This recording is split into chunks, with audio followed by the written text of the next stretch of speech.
Oke, kita akan lanjut. Kita punya pelajaran The Everlasting Covenant of Grace. Inilah bagian kedua. Kemarin kita sudah belajar bahwa Wahyu 18 ayat 1, dunia ini akan diterangi dengan His glory, dia punya kemuliaan, dan kemuliaannya adalah karakternya Bapa yang diungkapkan secara tertulis atau transkrip di dalam hukumnya. Dan hukumnya itu 10 hukum hanya bisa dimengerti oleh orang-orang yang sudah jatuh dalam dosa kalau mereka menerima Law of Moses yang menjelaskan tentang prinsip-prinsip daripada 10 hukum yang adalah dia punya statutes dengan dia punya judgments. Dan karena kita bisa lihat the gospel, the sanctuary service, dan itu dalam bentuk ceremonial law sebelum kayu salib, dan prinsip ceremonial law itu berlangsung karena kematiannya sudah dipakukan ke kayu salib dalam bentuk feast, meat and drink, karena melalui darah Tuhan Yesus lah yang sebelum kayu salib dilambangkan darah domba dan juga dilambangkan oleh dia punya anggur atau dia punya drink yang setiap kali kita rayakan feast dan minum anggurnya bersama dengan makan rotinya. Dan itu adalah dia punya glory daripada karakter Tuhan yang dengan memandang karakter itu, melihat pelajarannya, melihat dia punya korban kebaikan Bapa, dan khususnya kita lihat puncaknya di kayu salib, itulah yang membuat 144.000 di dahi mereka tercatat nama Bapa, yaitu karakternya. Dan dunia akan diterangi dengan kemuliaan ini. Wahyu 18:1. Dan pekabarannya adalah untuk memanggil umat Tuhan keluar, kan?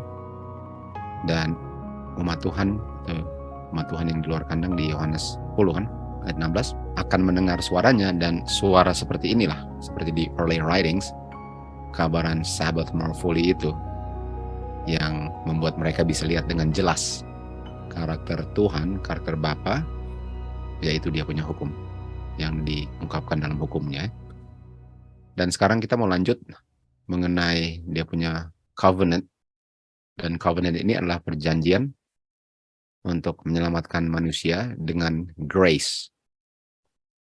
Dan kalau manusia percaya itu, dia nggak akan berusaha dengan tenaganya sendiri untuk menyelamatkan dirinya sendiri, sebagaimana Kain dan Esau. Demikian juga Abraham waktu dia bersatu dengan Hagar. Inilah semua usaha manusia sendiri, sebagaimana umat Israel di Bukit Sinai, waktu mereka bilang semua yang Tuhan ucapkan kami akan lakukan dan menurut. Itu nggak bisa. Itu mustahilnya, bukan main. Itu adalah old covenant. Sementara covenantnya Tuhan itu, Tuhan bilang, akulah yang akan put enmity di dalam hati kamu. Kamu nggak bisa benci dosa. Harus rohku yang aku tempatkan di dalam hatimu lah yang bisa menyanggupkan kamu untuk tidak berdosa. Itu di New Covenant. Efesus 2:8, for by grace ye are saved through faith. Ini covenant ini ditolak di pertemuan General Conference waktu itu tahun 1888 di Minneapolis, Minnesota. Dan kita akan lihat apa yang ditolak di sini, persisnya siapa yang menolaknya dan siapa yang mengabarkannya. Jadi judul awal ini adalah The Covenant Opposed atau ditolak. Jadi kita lihat Wagner, dia sudah mulai memberikan pelajaran nubuatan dari buku Yesaya, ayat demi ayat, dan dia menekankan the nature dan pekerjaan Kristus. Namun, mulai tahun 1890, dia tiba-tiba merubah topiknya, sekarang dia mulai membahas covenants.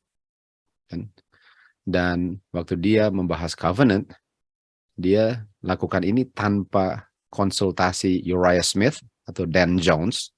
Dia adalah secretary daripada General Conference, yang bertugas di sekolah itu. Dan Dan Jones menganjurkan bahwa topik covenant itu jangan dibahas di sekolah ini karena nature-nya sangat sensitif. Jadi memang sudah ada dua kelompok lah, satu menentang pendapat yang lain ya, ada dua kelompok yang bertentangan mengenai covenant ini. Dan waktu Wagner mulai mengajar ini covenant, langsung dibilang lebih baik kamu jangan bahas ini. Lalu dia ke Mrs. White, dan Miss White bilang bahwa memang topik covenant ini sebenarnya perlu dipelajari. Walaupun perlu diselidiki lebih dalam lagi sebelum dipersembahkan ke sekolah. Dan ada pertemuan malam sebelumnya, dan sebelum Wagner mulai membagikan pelajaran ini, dan tidak menghasilkan hasil yang diinginkan lah. Dan oleh sebab itu, besoknya Wagner melepaskan jabatannya sebagai guru, dan Dan Jones ini dialah yang ambil alih sebelum Uriah Smith ambil alih sebagai orang yang memberikan pelajaran kepada murid-murid di sekolah ini ya.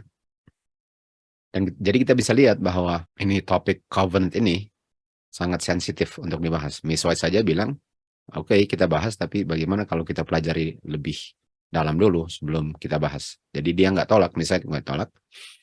Dan Dan Jones bilang, well, jangan dipelajari dulu, betul. Lalu pada saat yang bersamaan, kira-kira sahabat yang bersamaan, pelajaran sekolah sabat ya, yang diedit oleh Wagner mengenai buku Ibrani sedang dipelajari oleh seluruh gereja. Dan Dan Jones mengetahui situasi ini, namun Uriah Smith baru mengetahui bahwa topik buku Ibrani ini sedang dipelajari di sekolah sabat gereja. Walaupun ini tidak bicara tentang The Covenant, tapi yang tulis Wagner. Dan oleh sebab itu, Uriah Smith, dia bilang, wah ini permainan kotor katanya. Permainan kotor oleh Wagner, bahwa dia seakan-akan menyeludup topik ini, walaupun ini nggak spesifikly ngomong tentang covenant ya, tapi karena dia sudah boleh dikatakan sentimen ya, nggak setuju dengan topik covenantnya Wagner, sehingga topiknya Wagner yang membahas tentang buku Ibrani yang sedang dipelajari sebagai sekolah sabat, dia pun menentangnya. Dan dia tulis disclaimer dalam dia punya review, dia bilang, hanya karena pelajaran ini, doktrin ini muncul di sekolah sabat atau review, bukan berarti bahwa kita bisa menerimanya. Kan? Sementara banyak orang tertarik untuk mempelajari covenant. Kita tahu, buku Ibrani ada covenant juga kan. Jadi kita bisa lihat bahwa Uriah Smith ini sangat menentang pengertian daripada yang diajarkan Wagner mengenai covenant. Kan? Jadi kita lihat selanjutnya mengenai covenant ini dan apa yang dikatakan oleh Mrs. White mengenai topik ini. Jadi kita sudah tahu bahwa yang dikabarkan Wagner ditolak atau ditentang oleh Uriah Smith. Jadi sekarang Uriah Smith tulis kepada Miss White Februari 17, 1890. Dia bilang, nampaknya bagi saya, selain kematian James White ya, selain kematian James White, yang paling menyedihkan, satu bencana yang sangat besar bagi Uriah Smith, tapi nomor 2 daripada kematian James White katanya, bencana yang terbesar setelah itu ialah waktu Wagner, si Uriah Smith bilang, waktu Wagner, dia bikin dia punya artikel tentang buku Galati melalui Signs of the Times. Jadi dia bilang, inilah satu bencana yang sangat besar. Waktu Uriah Smith bilang Wagner, dia punya artikel mengenai buku Galati, the Book of Galatians, di Science. Dia pikir pertanyaan daripada hukum di buku Galati sebenarnya sudah disettle, artinya sudah disetujui tahun 1856. Nah, 56 sekarang, sementara ini tahun 90 ya. Jadi sekitar 44 tahun sebelumnya katanya, waktu Brother Pierce datang dari Vermont dan investigate posisi Wagner dalam dia punya buku tentang hukum ini, khususnya buku hukum Galati, apakah itu 10 hukum. Jadi ada hukum di buku Galati yang mereka bilang ini bukan 10 hukum atau ini 10 hukum. Dan kita akan lihat bahwa ini bicara tentang law of Moses nanti kan. Dan dia bilang, saya sangat terkejut dengan artikel ini, kan? Dan untuk mengkontradiksi waktu kamu tulis tentang Wagner mengenai hal ini, kamu lihat bahwa posisinya salah. Jadi Uriah Smith bilang kepada Miss White, bukankah kamu juga menentangnya? Bukankah kamu bilang bahwa posisi daripada Wagner salah? Ini Uriah Smith bilang kepada Miss White, ya. Dan salahnya ialah mengenai hukum Galati itu adalah 10 hukum. Jadi kita akan lihat bahwa ada hukum di buku Galati yang Wagner bilang itu sama dengan 10 hukum, dan Uriah Smith bilang itu bukan 10 hukum. Jadi kalau bukan 10 hukum, boleh dikatakan waktu di kayu salib dipakukan. Oke. Lalu ada satu isu yang sedang diselidiki, yaitu apakah hukum di Galati itu adalah 10 hukum sebagaimana yang diklaim oleh Brother Wagner. Atau hukum Musa itu, kan, sebagaimana yang diklaim oleh Brother Pierce. Artinya, Brother Pierce yang dia bilang tahun 1856 sudah settle dia punya perdebatan itu, bahwa itu bukan nampaknya. Lalu sekarang Wagner bilang itu adalah 10 hukum. Hukum Musa adalah 10 hukum. Seingat saya, ini sangat berbeda katanya, Pierce dengan Wagner, ya. Dan dia bilang, dan mengenai hal itu, kamu bilang, dia bicara tentang kepada Miss White bahwa Wagner salah, kan? Jadi sekarang Uriah Smith bilang kepada Miss White, bukankah kamu punya posisi ialah Wagner salah mengenai hukum Galati itu, Law of Moses adalah 10 hukum. Kan? Tetapi dia punya pandangan mengenai buku Galati itu, ya, dari konklusi daripada dia punya premis, kan, sudah dibuktikan salah oleh Pierce, dan Miss White dia bilang Miss White juga setuju bahwa pengertiannya salah. Jadi kenapa dia diizinkan untuk menulis dia punya artikel tadi mengenai buku Galati kalau kita sudah tahu posisi dia salah? Kenapa demikian? Ini yang ditulis oleh Uriah Smith tahun 1890, okay? Nah, Roma 8 itu juga kita lihat di sini bahwa orang yang menentang hukum Tuhan adalah orang yang sedang bermusuhan terhadap Tuhan. Enmity, kan? Sedang bermusuhan, atau daging. The carnal mind is enmity. Artinya kalau kita menolak hukum Tuhan, itu kita punya daging yang menolak hukum Tuhan. Nah, pertanyaannya, apakah the law in Galatians, hukum yang dibicarakan di buku Galati, apakah itu yang dibilang hukum Musa, apakah itu 10 hukum atau bukan 10 hukum? Sama atau tidak? Posisi Uriah Smith dengan Pierce tadi, atau posisinya Wagner? Nah, sekarang kita lihat tulisan Miss White, ya. Malam sebelum saya ditunjukkan, okay, night before artinya malam sebelum ini, saya ditunjukkan bukti-bukti mengenai covenant yang sangat jelas dan sangat meyakinkan. Kamu, okay, Brother Dan Jones, Brother Porter, dan orang-orang yang lain menggunakan waktu kamu untuk menyelidiki sesuatu yang nggak ada hasilnya, kan, mengenai posisi covenant, kan, untuk mendapatkan posisi yang berbeda atau bertentangan dengan Wagner. Jadi kamu menyelidikinya untuk menentang Brother Wagner. Jadi waktu kamu mau menyelidiki itu, kamu menyelidikinya hanya untuk menentang Wagner punya presentation mengenai the law of Galatians, kan? Seandainya kamu menerima terang yang sebenarnya yang menyinari itu, kan, kamu nggak akan mengulang kembali apa yang dilakukan oleh orang-orang Yahudi waktu menyalahgunakan pengertian Alkitab.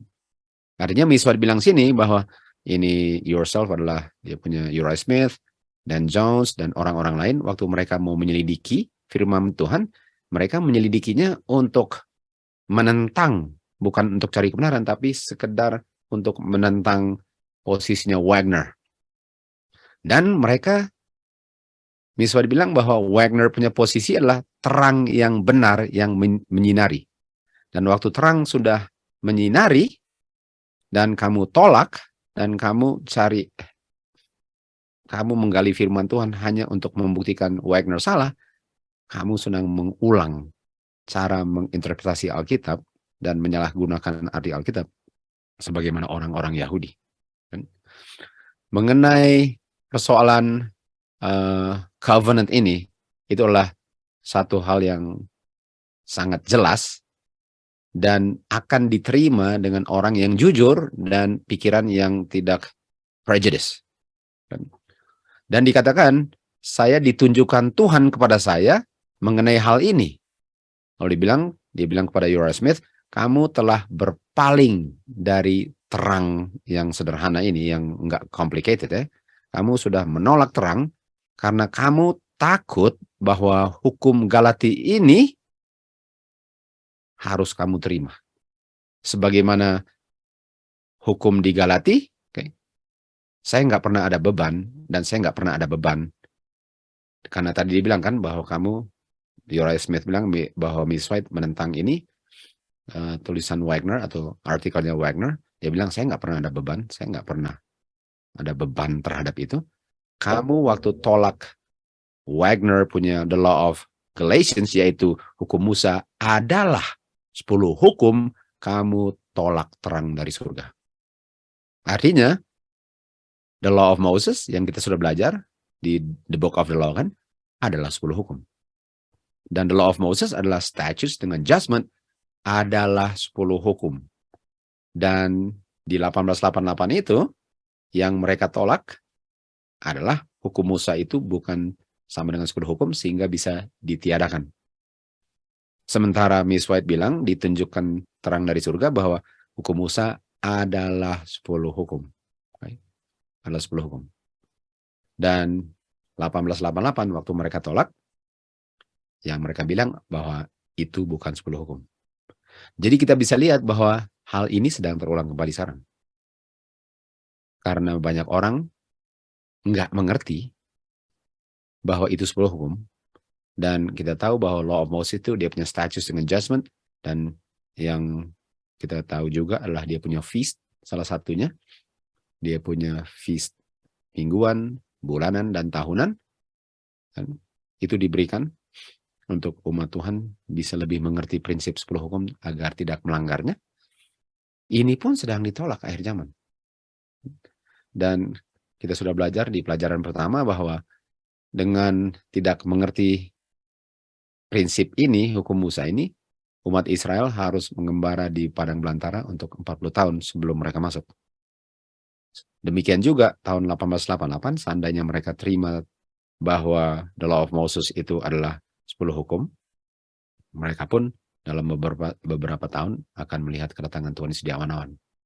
Dan umat Tuhan pun di akhir zaman sedang mengembara di padang belantara untuk symbolically 40 tahun kembali. Dan sekarang kita revisit, kita kunjungi lagi topik ini. Dan kita lihat masih banyak orang yang tidak mengerti dan menolaknya. Sebagaimana sudah ditolak di Sinai dan di setiap zaman dan khususnya tahun 1888. Jadi pertanyaannya adalah ini 10 hukum dengan Law of Moses yang adalah sama, bukankah ini dia punya basis ya, dia punya berdasarkan penurutan 10 hukum lah janji akan ditepati bagi kamu. Jadi kamu, Tuhan bilang saya mau buat perjanjian dengan kamu. Dan perjanjiannya ialah kamu akan mewarisi tanah perjanjian dan bisa tinggal di situ selama-lamanya.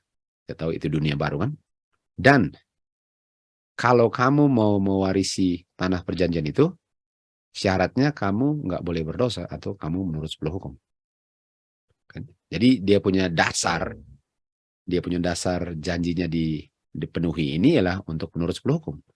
Dan kita tahu bahwa manusia nggak bisa menurut 10 hukum. Itu sebabnya dengan grace Tuhan lah. 10 hukum itu bisa, the righteousness daripada 10 hukum bisa di-impute kepada orang berdosa dan diberikan grace untuk dipertahankannya. Sementara tanpa itu manusia punya usaha sendiri nggak akan bisa mengungkapkan penurutan hukum yang sempurna, yang mana hukum akan selalu bilang kamu berdosa. Dan kalau saya tolak Law of Moses itu sama dengan 10 hukum, artinya Law of Moses saya tolak. Dan kalau saya tolak Law of Moses dengan dia punya status dengan judgment, artinya saya tentu saja nggak pernah akan menurut 10 hukum. Kalau 10 hukumnya saya langgar. Jadi orang yang menolak Law of Moses nggak pernah akan menerima janji daripada covenant itu untuk bisa tinggal di tanah perjanjian untuk selama-lamanya, dan setiap minggu, setiap bulan, dan tahunan bisa mengadakan feast di hadapan tahta Bapa, nggak bisa. Jadi ini Law of Moses ini sangat berhubungan dengan covenant. Sangat berhubungan dengan covenant.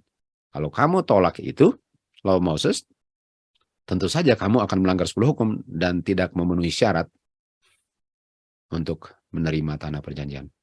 Tetapi kalau kamu menerima 10 hukum yang bagiannya adalah the Law of Moses, the Mosaic Law, kamu bisa kedapatan menurut dengan kuasa Tuhan dan akan mewarisi tanah perjanjian dan tinggal di situ bersama-sama Adam dan keturunannya yang setia, 144.000 untuk selama-lamanya. Jadi inilah kasusnya yang terjadi di tahun 1888 ya.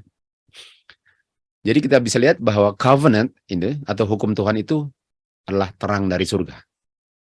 Nah, terang dari surga ini Wahyu 18 ayat 1 kan, dia bilang, dan saya melihat malaikat atau umat Tuhan yang memelihara 10 hukum termasuk Law of Moses turun dari surga, memiliki kuasa yang besar dan dunia diterangi dengan kemuliaannya. Artinya terang yang menerangi dunia ini kemuliaannya adalah the law of God, hukum Tuhan, termasuk the law of Moses. The law of Moses ya. Kita bisa lihat di Keluaran 33 mulai ayat 18 dikatakan, Musa bilang, tunjukkan kemuliaanmu. Dan dikatakan di situ, aku akan menunjukkan semua kebaikanku, aku akan menyebut namaku, Jehovah, kan?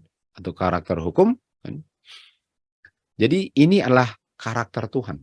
Nama adalah karakter, dia punya goodness, kita tahu good itu adalah hukum kan. The law is holy, just, dengan good. Dan waktu manusia diciptakan di Kejadian 1 ayat 31 dikatakan semua itu very good karena sesuai dengan hukum Tuhan. Jadi hanya dengan menerima hukum Musa barulah umat Tuhan akan tertulis di dahi mereka meterai Tuhan 144.000 karena mereka menerima hukum Tuhan termasuk hukum Musa yang adalah hukum Tuhan, dan ditulis oleh Roh Tuhan karakter Bapa, atau dibentuklah karakter Bapa di dahi mereka. Itu sebabnya mereka lah yang akan dimeteraikan dan akan mengumandangkan pekabaran Wahyu 18:1 waktu dunia akan melihat karakter Bapa dalam the living epistle ya, bukan dalam the dead letter. Di Keluaran 34 ayat 29 dikatakan waktu Musa turun dari Bukit Sinai, dia memegang 2 loh batu. Nah, 2 loh batu ini 10 hukum, kan? Dan yang sedang pegang adalah Musa. Jadi kita bisa lihat ada Musanya, ada 10 hukum, kan? Ini dia punya prinsip, kan? Walaupun Musa ada tulis dia punya hukum Musa juga, tapi dia punya prinsip adalah 10 hukum dipegang oleh Musa karena hukum Musa dia bilang adalah 10 hukum. Karena itulah prinsip-prinsip malahan lebih jelas diuraikan di hukum Musa, prinsip-prinsip 10 hukum. Jadi waktu Musa bawa 2 loh batu turun dari Bukit Sinai, dia turun dan dia nggak sadar bahwa mukanya bersinar-sinar waktu dia berbicara dengan umat Israel. Ini dia punya terang. Jadi tadi kita lihat bahwa ada orang yang bawa pekabaran dari surga turun ke bumi ini. Nah, Musa turun dari gunung. Lalu mukanya bersinar-sinar. Dan sinarnya adalah terang karakter Bapa yang diungkapkan dalam 10 hukumnya dan hukum Musanya. Jadi waktu Musa turun dari waktu Musa turun dari Bukit Sinai, dia pegang 10 hukum dan dialah yang represent law of Moses kan yang ditulis, dan waktu itu turun mukanya bersinar-sinar. Atau di Sinai lighten with his glory kan. Ayat 30. Lalu Harun dan umat Israel semua melihat Musa dan mereka melihat wajahnya bersinar-sinar. Dan mereka semua ketakutan untuk mendekati dia. Sama dengan di Bukit Sinai waktu Tuhan mengucapkan 10 hukumnya kan. Mereka semua takut untuk mendekat dia. Kalau mereka takut artinya mereka belum terima gospel. Mereka nggak bisa lihat hukum Tuhan punya mercy, goodness. Yang mereka lihat ialah dia punya pengungkapan justice terhadap dosa mereka. Artinya orang yang berdosa akan nggak bisa lihat terang ini. Kenapa? Karena terang ini menginsafkan orang ini akan dosanya tanpa bisa melihat the mercy of God melalui dia punya law of Moses dan dia punya sanctuary service kan. Oleh sebab itu mereka nggak bisa lihat. Kan? Lalu ayat 32 dikatakan, setelah itu umat Israel datang dekat kepada dia, kan? Dan dia memberikan kepada mereka semua perintah yang Tuhan telah ucapkan kepada dia di Bukit Sinai. Setelah itu setelah Musa selesai berbicara, dia menutup lagi wajahnya. Tapi waktu Musa masuk kembali berhadapan dengan Tuhan, dia lepas lagi atau dia cabut lagi dia punya penutup wajah ya sampai dia keluar. Jadi umat Tuhan nggak bisa lihat. Umat Tuhan nggak bisa lihat terang ini. Sama dengan di 1888. Mereka misalnya bilang kan, kamu tolak terang ini. Jadi 1888 dia punya Uriah Smith dengan yang lain. Itu sama dengan mereka menutup wajah mereka karena mereka nggak bisa lihat pekabaran ini yang dikabarkan oleh Wagner dengan Jones. Mereka tutup lagi wajah mereka. Dan waktu Musa turun dari bukit, mereka tutup juga wajah mereka sama dengan apa yang terjadi tahun 1888. Dan ayat 35, umat Israel melihat wajah Musa dan dia punya wajah bersinar-sinar. Lalu Musa harus menutup lagi wajahnya waktu dia bicara dengan mereka. Persis apa yang terjadi di 1888. Karena terang itu, kita mau lihat lagi kan, terang itu adalah terang kemuliaan Tuhan, yaitu dia punya hukum. Dan tadi kita lihat di sini bahwa Miswai bilang mengenai covenant itu, mengenai Mosaic Law dengan 10 hukum, kamu tolak terang itu. Kamu tolak terang itu. Jadi kita lihat bahwa Uriah Smith, Dan Jones, Brother Porter, dan orang-orang lain, mereka tutup wajah mereka secara simbol, mereka tutup dari terang yang dikabarkan oleh Wagner. Dalam cerita ini Wagner, tapi kita tahu Jones juga kabarkan kan. Jadi sejarah terulang kembali. Sejarah Sinai terulang di Minneapolis, Minnesota. Oke, jadi kita sekarang lihat di 2 Korintus 3 ayat 7. Dikatakan, kalau ministration of death, kita tahu di ministration of death adalah hukum Tuhan yang ditulis atau diukur di batu, itu glorious. Nah kita tahu yang membuat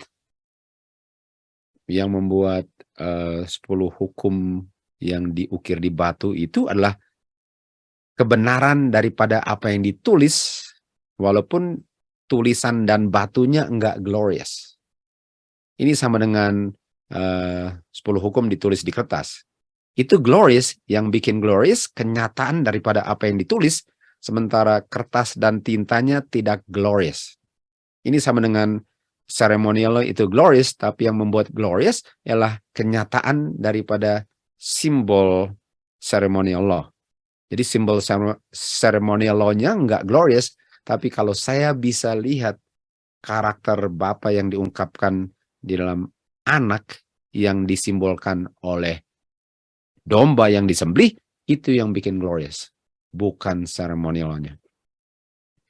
Dan kalau saya hanya bisa lihat domba dibunuh tanpa bisa melihat karakter Bapa, itu sama dengan ministration of death. Karena saya nggak bisa lihat mercy-nya God, sehingga saya hanya bisa lihat saya dituduh mati. Kan? Dan walaupun dia glorious, tapi di mana umat Israel nggak bisa melihat wajah Musa untuk kemuliaan daripada wajahnya. Kan? Jadi mereka nggak bisa lihat wajah Musa waktu Musa turun bawa 10 hukum itu. Waktu dia turun bawa 10 hukum itu, dan karakter Bapa diungkapkan dalam wajahnya yang bersinar-sinar, mereka nggak bisa lihat itu. Mereka nggak bisa lihat glory-nya daripada 10 hukum. Mereka bisa lihat 10 hukumnya, mereka bisa lihat 2 loh batunya, mereka bisa lihat tulisannya, tapi mereka nggak bisa lihat glory-nya. Mereka nggak bisa lihat karakter Bapa yang sempurnanya, yang kita sudah mengerti, yang diungkapkan, diuraikan, dan disederhanakan oleh the Mosaic Law atau Law of Moses. Mereka nggak bisa lihat itu. Karena dia punya simbol ialah mereka nggak bisa lihat Musa punya wajah. Mereka nggak bisa lihat Law of Moses yang menjelaskan 10 hukum.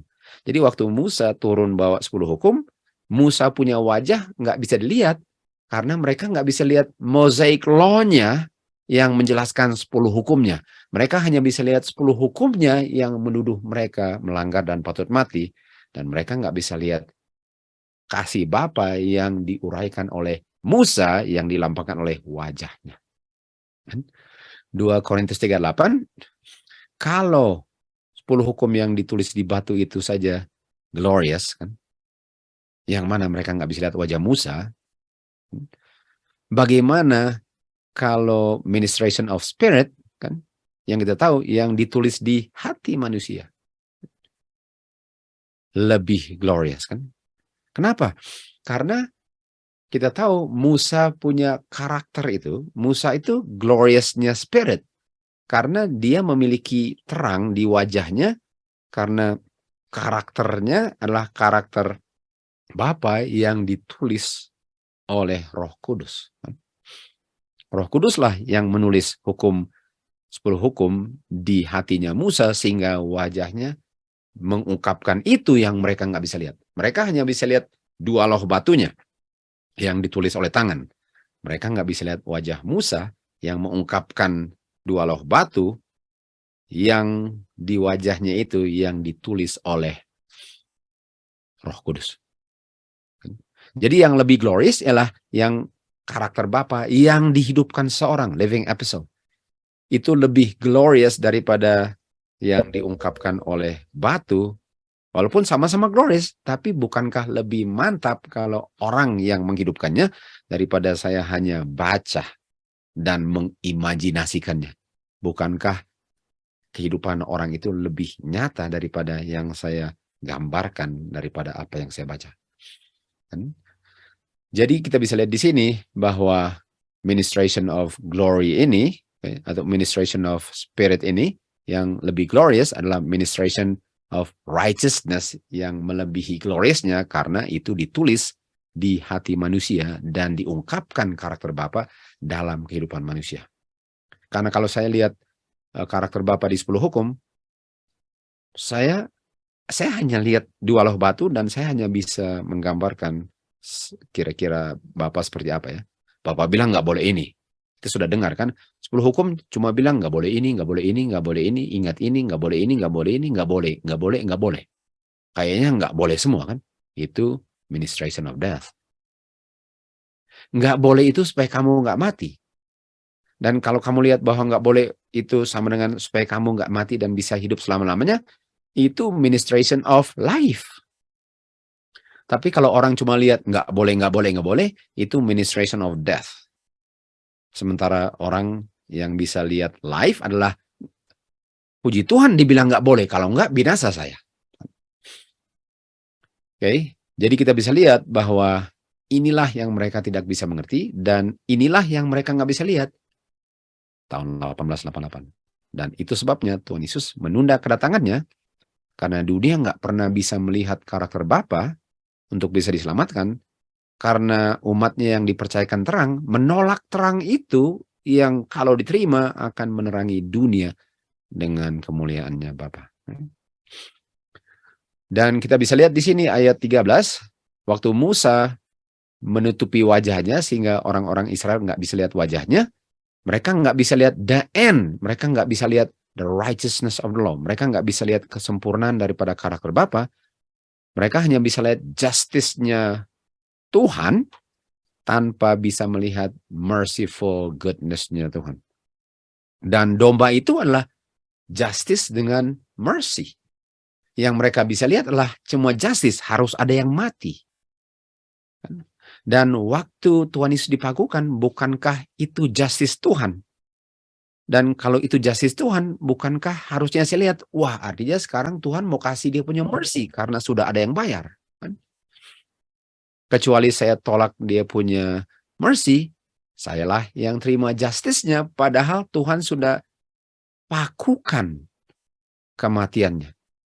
Tuhan sudah pakukan kematian di kayu salib, itu justice-nya Tuhan sudah di-fulfill, sudah dipenuhi. Sekarang dia mau kasih, dia punya mercy kalau kamu terima justice-nya sudah ditanggung anaknya. Tapi karena mereka nggak bisa lihat itu, mereka nggak bisa lihat bahwa hanya itu, hanya kematianlah yang dipakukan, mercy-nya Tuhan pun dipakukan. Dan ayat 14 dikatakan, pikiran mereka dibutakan, artinya orang-orang di 1888, apakah mereka memiliki kondisi Laodikia karena buta? Iya. Sampai hari ini, wajah mereka masih tertutup, nggak bisa melihat itu, karakter Tuhan, itu mercy, hanya bisa lihat dia punya justice. Waktu baca dalam Old Testament, dan kita tahu Old Testament mulainya dengan Musa. Mulainya dengan Musa. Sampai hari ini, waktu baca buku Musa, masih tertutup wajah hati mereka. Mereka nggak bisa lihat. Dan apa terjadi, apa hasilnya kalau mereka tetap nggak bisa lihat? Dikatakan di sini, kalau Injil ini, kalau the glorious gospel, kalau terang daripada karakter Bapa yang diungkapkan oleh law Moses ini, disembunyikan, itu disembunyikan bagi mereka yang hilang. Artinya kalau saya tolak the law of Moses, dengan dia punya statutes, judgment, dia punya feast, dan semua itu, saya akan hilang, Alkitab bilang. Saya akan hilang. Dan saya sudah dibutakan oleh kuasa dunia setan ini, sehingga saya nggak bisa lihat terang daripada the glorious gospel yang diungkapkan oleh 10 hukum, dan untuk orang yang nggak mengerti itu diuraikan oleh the law of Moses. Sehingga kalau law of Moses saya buang, saya tetap buta akan karakter Tuhan dan tidak bisa mengabarkan pekabaran malaikat ketiga yang akan menerangi dunia ini dengan kemuliaannya. Kan? Itu dia. Jadi sangat mematikan sekali kalau saya tolak law of Moses ini. Kan? Dan Uriah Smith dengan yang lain, mereka katanya menolak itu karena mereka kalau terima, mereka harus terima apa yang mereka sudah tolak. Jadi sebenarnya mereka nggak bisa temukan kesalahannya. Sama dengan di early writings katakan, waktu umat Tuhan mengabarkan Sabbath more fully, kita tahu fallen churches dengan nominal Adventist marah karena mereka nggak bisa buktikan salah. Sama dengan ini Uriah Smith dengan Jones dan yang Porter yang lain lagi, mereka hanya mau cari bagaimana untuk membuktikan dia salah, sementara Tuhan bilang kepada Miss White bahwa ini adalah kebenaran. Mereka sedang tolak terang sebagaimana umat Israel menolak itu. Dan kalau saya bisa merendahkan hati dan membuka hati saya untuk kebenaran ini, dan kalau saya sudah bisa lihat benar, Roh Kudus sudah menuntun saya tidak mengeraskan hati, saya bisa buka tudungnya, dan kalau saya buka tudungnya, dari ayat 18, dengan wajah terbuka, tidak ada yang menutup lagi, saya bisa melihat the glory of the Lord. Saya bisa melihat karakter Bapa. Kalau saya menerima prinsip bahwa hukum Musa itu kita butuhkan untuk bisa melihat itu. Dan saya bisa melihat kemuliaan Bapa dengan sempurna. Dan saya akan dirubahkan menjadi sama image dari glory ke glory, dan itu adalah hasil pekerjaan Roh Kudus. Jadi inilah yang ditolak di 1888 yang hampir semua orang Advent tahu tahun 1888, walaupun saya mengerti bahwa enggak semua orang yang mengaku Advent, apalagi di akhir zaman ini, mengerti dan mau tahu tentang apa yang terjadi di sini. Inilah sejarah sedang terulang kembali di akhir zaman, tetapi kita sudah mengerti bahwa kedua kali coba masuk tanah perjanjian, masuk mereka, dan kita tahu bahwa Tuhan Yesus akan datang, walaupun ada yang tolak, tapi tidak semua menolaknya. Musa menutupi wajahnya untuk menyembunyikan dia punya kemuliaan daripada hukum yang terpantul di wajahnya. Okay? Dan kemuliaan Kristus itu tertutup dari pandangan manusia. Jadi Musa itu menutup wajahnya yang memantulkan cahaya glory hukum itu. Dan hukum itu siapa? Dan sangat menariknya ialah Musa menutup wajahnya.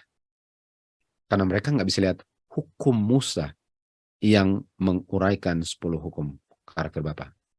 Di Selected Messages halaman 237, dengan melihat objek daripada apa yang disingkirkan, melihat Kristus diungkapkan di dalam hukum yang menyinari, menerangi wajah Musa. Okay? Jadi Kristus as revealed in the law. Jadi kita bisa lihat bahwa Kristus punya karakter itu, kehidupan Kristus itu saya bisa lihat di 10 hukum. Dan 10 hukum itu mengungkapkan karakter Kristus, dan Kristus bilang, lihat saya, lihat Bapa. Okay? Ministration daripada law yang ditulis di batu ini adalah ministration of death, kita tahu. Enggak, hukum Tuhan yang di batu itu nggak bisa menolong. Hanya Roh Kudus lah, harus ministration of life. Kan? Tanpa Kristus, pelanggar dibiarkan di bawah kutukan hukum, tanpa pengharapan untuk diampuni. Ministration itu nggak ada mulianya. Okay? Ministration itu nggak ada mulianya. Tetapi juru selamat yang dijanjikan, okay? Juru selamat yang dijanjikan, yang diungkapkan di types dengan shadow daripada ceremonial law yang membuat hukum itu glorious. Kan? Jadi kita bisa lihat bahwa ceremonial law itu bunuh domba dan dia punya liturgi ceremonial law, nggak ada gloriousnya, kecuali saya bisa melihat waktu saya menjalankan dia punya ceremonial law, saya bisa melihat Tuhan Yesus, Bapa punya kebaikan melalui anak dan karakter Bapa, di mana justice-nya dipenuhi waktu anaknya mati, waktu dosa dipakukan, terpenuhlah justice-nya Bapa, dan kenyataannya bahwa bukan saya yang mati, Tuhan sedang memberikan dia punya mercy. Kalau saya bisa lihat itu di ceremonial law, itulah yang membuat glorious-nya. Kan? Dan setelah kayu salib, saya tetap harus lihat kayu salib. Sebagaimana mereka harus melihat kayu salib melalui apa yang mereka bikin, kita pun melalui apa yang kita bikin setelah kayu salib, harus melihat kayu salib. Dan apa yang kita buat setelah kayu salib, yang melihat ke belakang, yang mengingatkan kita akan kebaikan Bapa melalui anaknya. Waktu kita meet and drink. Meet and drink itu yang kemarin sudah dibilang, itu enggak ada glory-nya, kecuali waktu saya makan dan minum, saya bisa melihat apa yang saya harus lihat waktu mereka bikin ceremonial. Dan kalau saya nggak bisa lihat, sementara saya meet and drink, saya nggak ada bedanya dengan orang-orang di 1888 yang menolak terang dari surga ini, dan nggak ada bedanya dengan Kain yang nggak mau korbankan domba, nggak ada bedanya dengan Esau Edom yang hanya mau memenuhi kebutuhan dagingnya, nggak ada gunanya dengan umat Israel yang hanya bisa melihat hukum Tuhan sebagai hukum yang menuduh kematian tanpa bisa melihat the mercy of God. Nggak ada gunanya meat and drink kalau saya nggak bisa melihat apa yang saya harus lihat, sebagaimana apa yang sebelum kayu salib harus lihat waktu mengorbankan domba dalam mereka punya ceremonial. Rasul Paulus menginginkan saudara-saudaranya untuk melihat kemuliaan itu daripada juru selamat yang mengampuni dosa mereka. Dan hanya dengan mereka melihat bahwa dosa mereka diampuni karena ada yang mati dalam bentuk domba, barulah ada artinya mereka punya Jewish economy, yaitu mereka punya ceremonial. Mereka punya ceremonial itu nggak ada gunanya kalau mereka nggak bisa menghargai bahwa ini semua menggambarkan atau simbol daripada Bapa memberikan anaknya sehingga kamu bisa hidup. Dan waktu mereka harus menjalankannya, itu supaya mereka bisa diimpress bahwa bukan main beratnya Bapa memberikan anaknya, sebagaimana kamu pun berat untuk memberikan domba kamu. Setelah Kristus mati di kayu salib sebagai korban persembahan dosa, ceremonial law nggak ada force-nya lagi. Kenapa nggak ada force-nya? Karena ceremonial law ujung-ujungnya kematian, sementara Tuhan Yesus sudah mati. Kan? Jadi tujuan ceremonial law untuk melihat kematian Tuhan Yesus. Jadi untuk apa bikin ceremonial law kalau Tuhan Yesus saya sudah bisa lihat kematiannya? Kan? Itu sebabnya ceremonial law nggak perlu dibikin lagi, karena ceremonial law menunjukkan kepada kematian Tuhan Yesus. Dan kalau kematian Tuhan Yesus sudah menjadi kenyataan, itulah yang saya harus lihat sekarang. Jadi ceremonial law itu tidak dilakukan lagi karena saya sudah lihat apa yang perlu dilihat melalui ceremonial law. Sehingga ceremonial law-nya disingkirkan, saya lihat kepada kayu salib, tapi tambah lama kan tambah menjauh kayu salib. Saya lihat kayu salib terus. Karena itulah yang saya harus lihat. Tapi kalau sebelum kayu salib, karena belum ada kayu salib, saya harus lihat kayu salib melalui domba. Dan waktu kayu salib sudah tiba, domba disingkirkan. Sekarang setelah kayu salib, lihat kayu salib terus. Dan apa yang membuat saya ingat tentang kayu salib? Meat and drink. Jadi itu ceremonial law itu ada koneksinya dengan moral law dan itu glorious. Dan yang membuat glorious kalau kamu bisa lihat kayu salib. Artinya setelah kayu salib, dia punya meat and drink, feast itu glorious juga. Kalau kamu bisa melihat kayu salib juga. Kan? Sama-sama ada stamp keilahian dan mengungkapkan kekudusan, keadilan, dan kebenaran Bapa. Kan? Dan kalau ministration daripada dispensation yang disingkirkan itu glorious, ceremonial law itu, apalagi kenyataannya glorious, waktu benar-benar Tuhan Yesus lah yang dipakukan di kayu salib, yang memberikan kehidupannya agar semua bisa diselamatkan. Jadi sama-sama glorious. Sama-sama sanggup menyelamatkan. Sama-sama setelah kayu salib, kuasa menyelamatkannya sama. Cuma cara masing-masing untuk melihat kebaikan Bapa itu caranya beda. Tapi yang perlu lihat adalah kebaikan Bapa, hukumnya, kayu salibnya. Dan satu melihatnya sebelum terjadi melalui domba, satu melihatnya setelah terjadi dan diingatkan kembali oleh meat and drink. Itu yang membuat ceremonial law dengan dia punya feast yang tetap dilakukan tanpa domba, glorious. Itulah yang membuat glorious. Dan the proclamation atau dikumandangkannya 10 hukum adalah satu pengungkapan yang mulia dan majesty daripada Tuhan. Dan bagaimana pengungkapan 10 hukum ini mempengaruhi umat Tuhan? Mereka ketakutan. Yang mereka lihat adalah guntur, kilat, dan bunyi sangkakala, dan asap, dan mereka mulai mundur. Mereka bilang kepada Musa, kamu yang bicara dengan kita nggak akan bicara, kita nggak akan dengar. Kalau Tuhan ngomong, nanti kita mati. Nah, kalau mereka bilang, waktu 10 hukum diberikan, mereka bilang nanti kita mati, yang mereka bisa lihat hanya apa? Judgment. Mereka nggak bisa lihat mercy. Mereka ingin Musa untuk menjadi perantara mereka. Kan? Mereka nggak mengerti bahwa Kristuslah yang sudah ditetapkan menjadi perantara mereka. Kan? Dan kalau tanpa Kristus, mereka akan dibinasakan. Jadi mereka mau gantikan Kristus dengan Musa, sementara Kristus diberikan supaya mereka tidak mati. Coba lihat ya. Kalau mereka terima Kristus, kalau mereka ketakutan, bukankah ada Kristus yang akan ambil kematian mereka? Sekarang mereka bilang apa? Singkirkan Kristus. Karena nanti kita mati. Padahal dengan adanya Kristus, Kristuslah yang mati bukan mereka. Artinya mereka nggak bisa lihat Kristus sebagai pengganti kematian mereka. Artinya walaupun mereka bunuh domba, mereka nggak bisa lihat Kristus sebagai pengganti mereka. Dan apa yang membuat mereka bisa mengerti bahwa Kristus pengganti mereka? Dia punya law of Moses. Dia punya judgment, dia punya statutes, dia punya feast. Kalau mereka lakukan ini dan mengerti, mereka walaupun takut, tapi mereka larinya ke Kristus. Jadi Kristus diberikan supaya mereka nggak takut. Sekarang dengan adanya Kristus malahan disuruh minggir. Jadi hukum Musa diberikan supaya umat Tuhan nggak takut. Sekarang hukum Musa malahan dipakukan supaya mereka nggak takut. Bukankah ini yang terjadi di Sinai? Bukankah ini yang terjadi di Kain? Ini yang terjadi di 1888. Ini yang terjadi di akhir zaman. Dan ini sermon oleh Miss White March 1890 ya. March 8, 1890.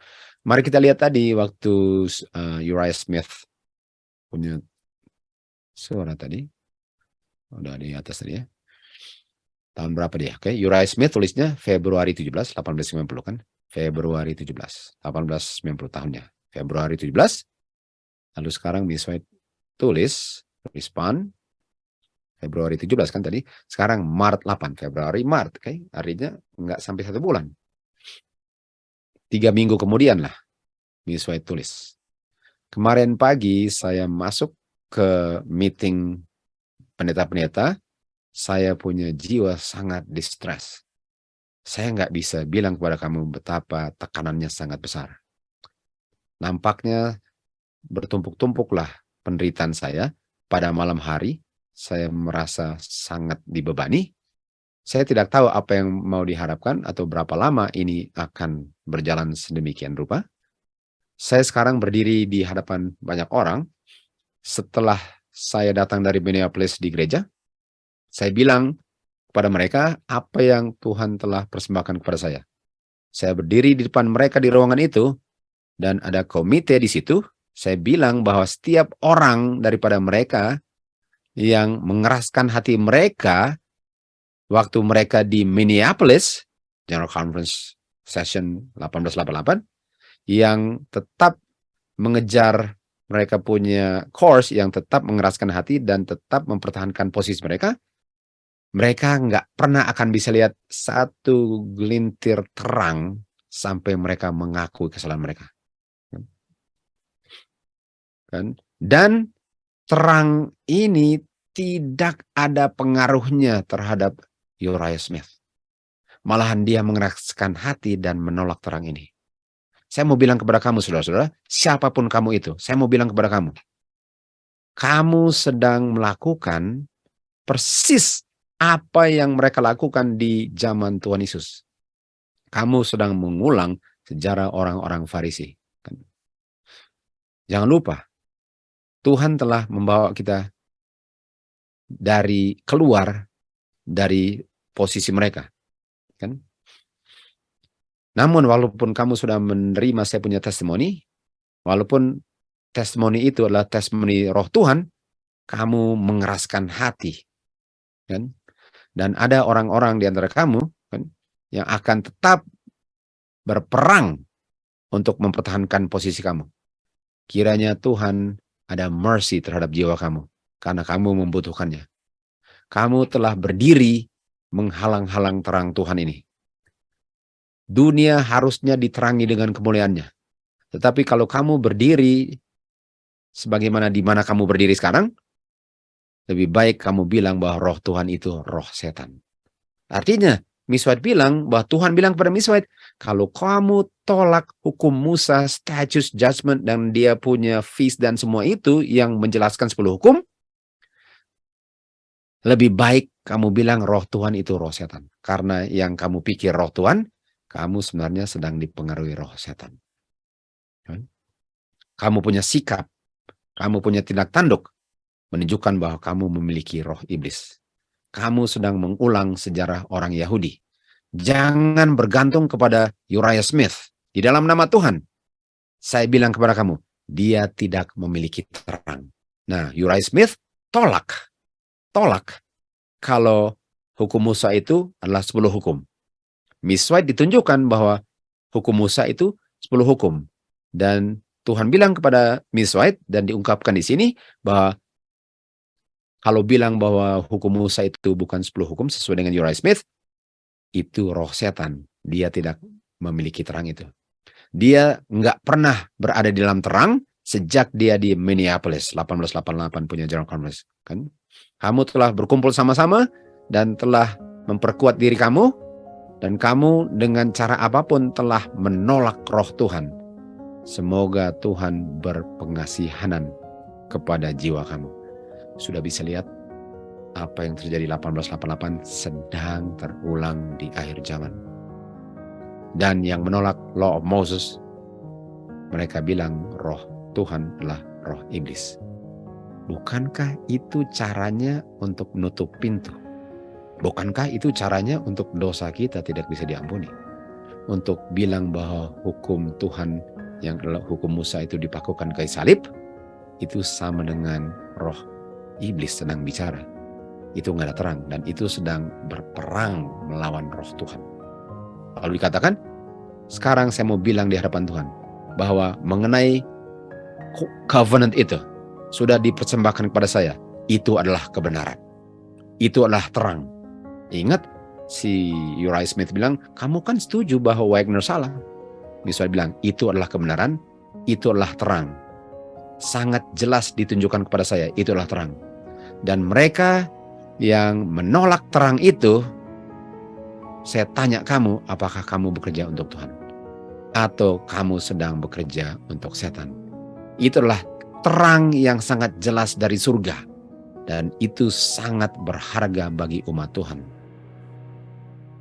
Khususnya di akhir zaman. Apakah sejarah sedang terulang kembali, saudara-saudara? 1888, Tuhan Yesus tunda kedatangannya. Sekarang terang ini dibukakan lagi. Apakah kita mau menerimanya sebagaimana Joshua dengan Caleb masuk tanah perjanjian? Atau kita mau mengeraskan hati dan banyak umat Tuhan dibinasakan di padang belantara? Tuhan Yesus sudah mendatang. Janganlah kita menolak kuasa yang memerubahkan karakter kita. Inilah pekerjaan roh Tuhan. Jangan menolak roh Tuhan. Karena dengan menolak roh Tuhan, satu kali kelak, engkau telah menutup pintumu untuk selama-lamanya. Kiranya semua bisa melihat dan menerima terang yang adalah keselamatan bagi umat Tuhan. Sampai kita berjumpa di bagian ketiga daripada pelajaran ini.